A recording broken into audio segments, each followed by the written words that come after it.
નરેન્દ્ર મોદીની ભુજમાં જાહેર સભામાં 42 મિનિટમાં સંપૂર્ણ કચ્છનું આલેખન કર્યું. ખાસ કરીને દેશનું સૌપ્રથમ ભૂકંપના મેમોરિયલ કરતું સ્મૃતિવન દેશના નકશામાં પ્રસિદ્ધ કરવા માટે કચ્છવાસીઓને હાકલ કરી. जो आशीर्वाद दिए, मैं धरती को भी नमन करता हूं और यहां के लोगों को भी नमन करता हूं.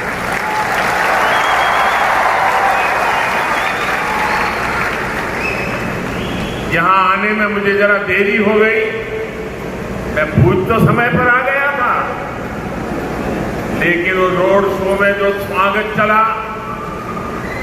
और बाद में मैं स्मृतिवन मेमोरियल में गया, वहां से निकलने का मन ही नहीं करता था.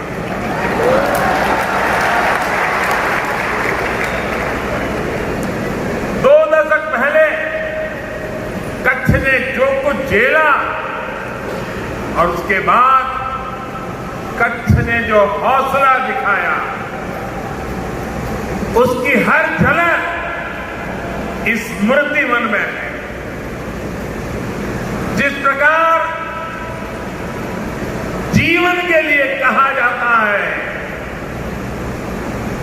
वयम अमृतस्य पुत्रा की हमारी कल्पना है. जरैवेति का मंत्र हमारी प्रेरणा है.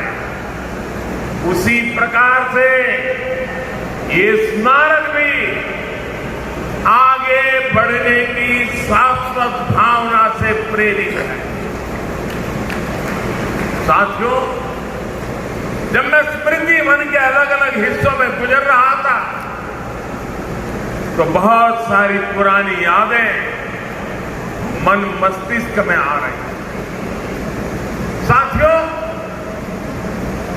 अमेरिका में 9/11 जो बहुत बड़ा आतंकी हमला हुआ था, उसके बाद वहां एक स्मारक बनाया गया है, पॉइंट 0. मैंने वो भी देखा. मैंने जापान में हिरोशिमा की त्रासदी के बाद उसकी स्मृति को संजोने वाला एक म्यूजियम बना है, वो भी देखा. और आज स्मृतिवन देखने के बाद मैं देशवासियों को बड़ी नम्रता के साथ कहना चाहता हूं, पूरे देश के लोगों को कहता हूं कि हमारा स्मृतिवन दुनिया के अच्छे से अच्छे ऐसे स्मारकों की तुलना में एक कदम भी पीछे नहीं.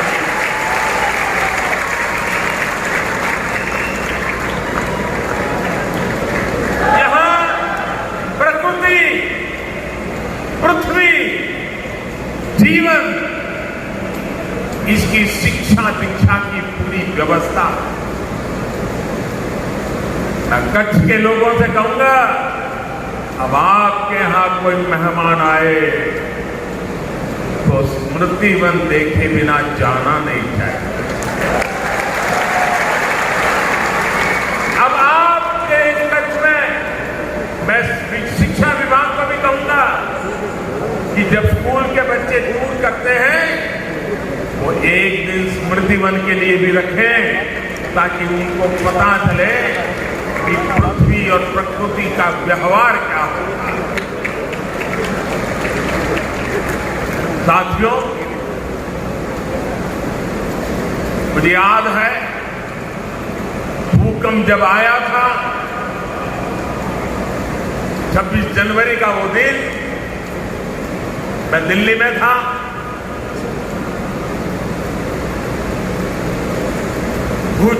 भूकंप का एहसास दिल्ली में भी हुआ था और कुछ ही घंटों में मैं दिल्ली से अहमदाबाद पहुंचा और दूसरे दिन मैं कच्छ पहुंच गया. तब मैं मुख्यमंत्री नहीं था,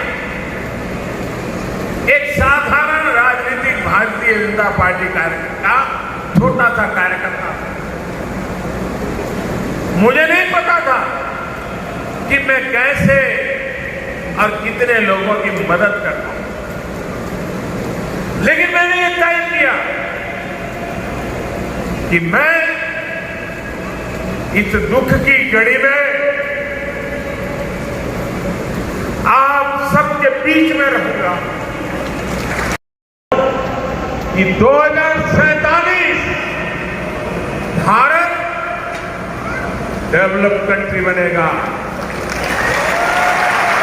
इसका प्रारंभ किया 1400 लीटर तेल का, लेकिन आज ये सरहद डेयरी हर रोज 5 लाख लीटर तक दूध किसानों से जमा करता है। आज इस डेयरी की वजह से हर साल किसानों की जेब में करीब करीब 800 करोड़ रुपए उनके जेब में जा रहे हैं। तो मेरे कच्छ के किसानों के लिए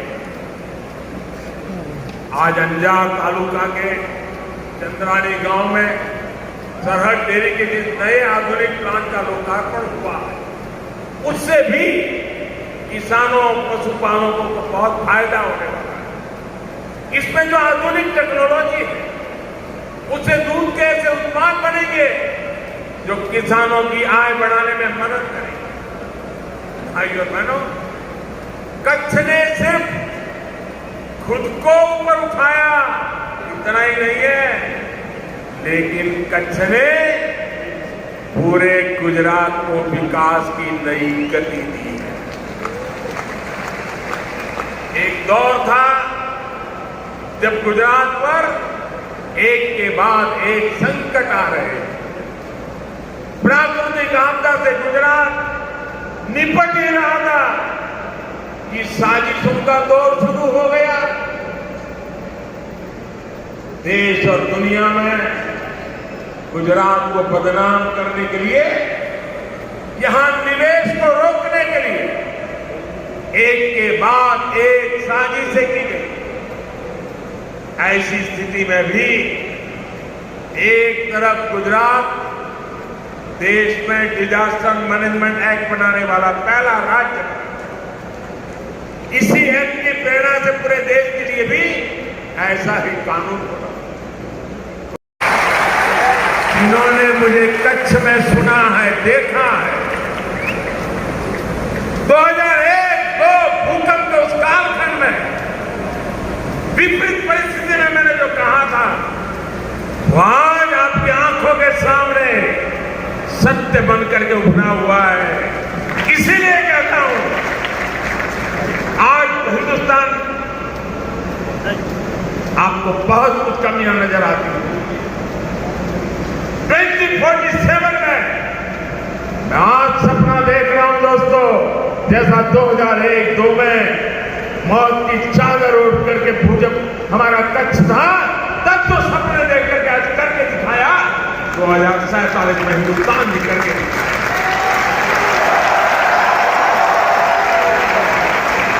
अब कच्छ के लोगों, भूज के लोगों की भुजाओं ने इस पूरे क्षेत्र का कायाकल्प करके दिखाया। कच्छ का कायाकल्प भारत ही नहीं बल्कि पूरे विश्व के बड़े शिक्षण संस्थानों के लिए, रिसर्च इंस्टीट्यूट के लिए एक रिसर्च का विषय। 2001 में पूरी तरह तबाह होने के बाद कच्छ में जो काम हुआ वो अकल्पनीय है। कच्छ में 2003 में क्रांति गुरु श्यामजी कृष्ण वर्मा यूनिवर्सिटी बनी, तो वहीं 35 से भी ज्यादा नए कॉलेजों की स्थापना की गई। इतने ही नहीं, इतने कम समय में 1000 से ज्यादा अच्छे नए स्कूल बनाए गए। भूकंप में कच्छ का जिला अस्पताल पूरी तरह जमींदोज हो गया। आज कच्छ में भूकंप विरोधी आधुनिक अस्पताल है। 200 से ज्यादा नए चिकित्सा केंद्र काम कर रहे हैं, जो कच्छ हमेशा सूखे की चपेट में रहता था, जहां पानी जीवन की सबसे बड़ी चुनौती थी, वहां आज कच्छ जिले के हर घर में नर्मदा का पानी पहुंचने लगा है।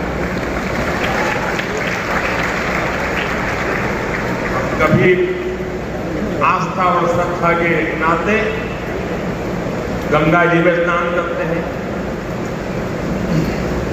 यमुना जी में, सरयू में और नर्मदा जी में भी।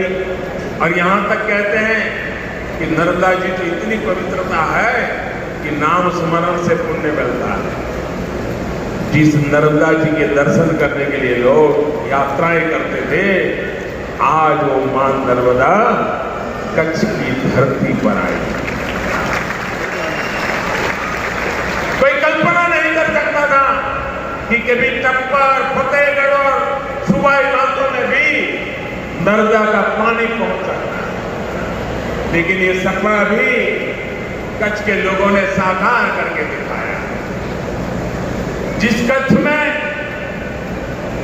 सिंचाई परियोजना की कोई सोच नहीं सकता था, वहां हजारों चेक डैम बनाकर, सुजलाम सुफलाम जल अभियान चलाकर हजारों हेक्टेयर जमीन को सिंचाई के दायरे में लाया जा चुका है।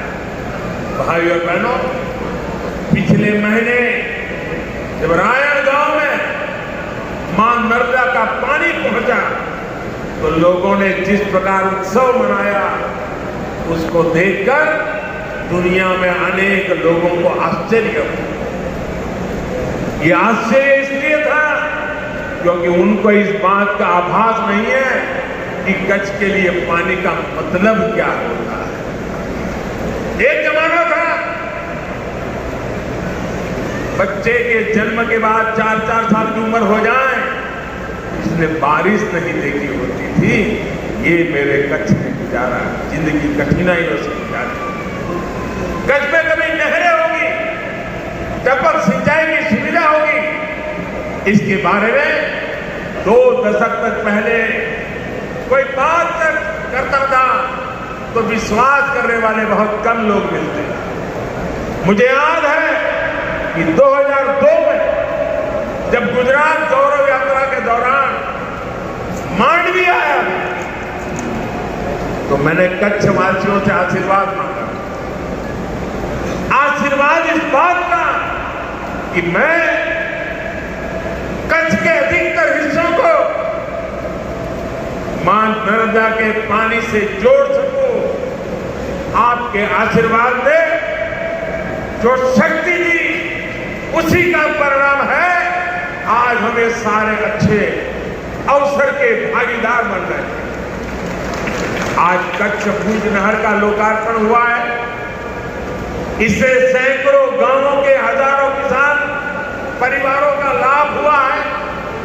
भाइयों और बहनों, कच्छ के लोगों की भाषा, बोली इतनी मीठी है कि जो एक बार यहां आ गया, वो कच्छ को भूल नहीं पाता।